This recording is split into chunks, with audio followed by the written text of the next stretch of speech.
নিজের যে গোলের জায়গাটা, এই স্বপ্ন পূরণের জন্য আসলে পরিশ্রম করার কোনো আসলে বিকল্প কোনো ওয়ে নাই। নেক্সট ইয়ার হয়তো বা আমাকে আরও কোনো বড় প্ল্যাটফর্মে দেখা যাবে।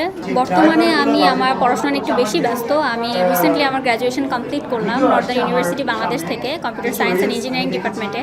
সো ইঞ্জিনিয়ারিং পড়াশোনা একটু ডিফিকাল্ট। সো লাস্ট টাইম যেহেতু চলছিল, আমি আমার থিসিস নিয়ে বা আমার প্রজেক্ট নিয়ে একটু বেশি প্যারার মধ্যে ছিলাম। ফাইনালি সব কিছু শেষ হয়েছে আলহামদুলিল্লাহ, এখন একটু ফ্রি। এবং এখন আমি পাশাপাশি নিজেকে গ্রুমিং করছি যেন আসলে সোশ্যাল লিডার হতে পারি।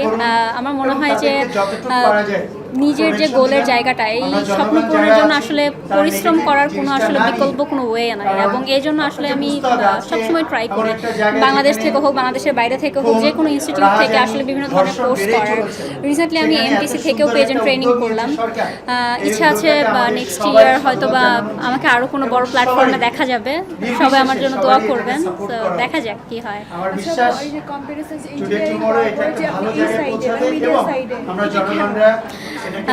ইঞ্জিনিয়ারিং সাইডে আমি গেছিলাম শুধুমাত্র আমার বাবার ইচ্ছার জন্য। আমার একদম ইচ্ছা ছিল না, তবে যেহেতু ফ্যামিলিতে আমার বাবাও একজন মেকানিক্যাল ইঞ্জিনিয়ার, সো সে খুব চাইতো যে তার মেয়েও ইঞ্জিনিয়ার হোক। সেই জায়গা থেকে আমার মনে হয়েছে, আমি ছোটোবেলা থেকে আমি আগে সব থেকে বেশি প্রায়োরিটি দিতাম আমার বাবা মাকে, যে আমার বাবা মা কী চায়। তো আমার বাবা মা সবসময় বলতো আগে পড়াশোনা, তারপর তুমি যেটা করতে চাও সেটা। তো আমার মনে হয়েছে আচ্ছা, বাবা মা যেটা চায় সেটা করি, তারপরে আমি যেটা করতে চাই তাহলে হয়তো বা তারা বেশি বাধা দিবে না। এই ধরনের মেন্টালিটি থেকেই আসলে প্রথমে ইঞ্জিনিয়ারিং শেষ করলাম। এখন আমি আমার নিজের প্যাশনের জন্য কাজ করছি।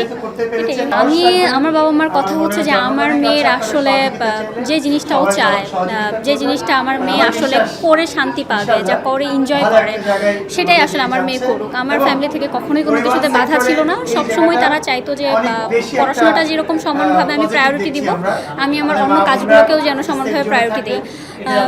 ইঞ্জিনিয়ার হলে আমার ডিপার্টমেন্টের হেড একটি কথা বলতো যে ইঞ্জিনিয়ার হচ্ছে অনেকেই আছে ভর্তি হওয়ার পর বুঝতে পারে যে সাবজেক্ট আমার জন্য না। সো স্যার হচ্ছে একটা কথা বলতো যে ইঞ্জিনিয়ার হয়েছে বলেই যে অ্যাপস বানাতে হবে এমন কোনো কথা নেই, অনেক প্ল্যাটফর্মস আছে। সো আমাদের ইঞ্জিনিয়ারিংয়ের সাথে রিলেটেড এরকম অনেক কাজ আমি জানি। রিসেন্টলি আমি যদি আমার আরেকটা পরিচয় দিই, আমার ছোটোখাটো ব্যবসাও আছে। সো সেই জায়গায় আসলে ব্যবসায়িক ক্ষেত্রেও আমার নিজের যে আমি পড়াশোনাটা, সেটাও আমার কাজের সাথে রিলেট। সো এই দুটো ব্যালেন্স করে আসলে আমার ক্যারিয়ারও এক জায়গায় আছে এবং আমার প্যাশনের জায়গাও আরেকদিকে।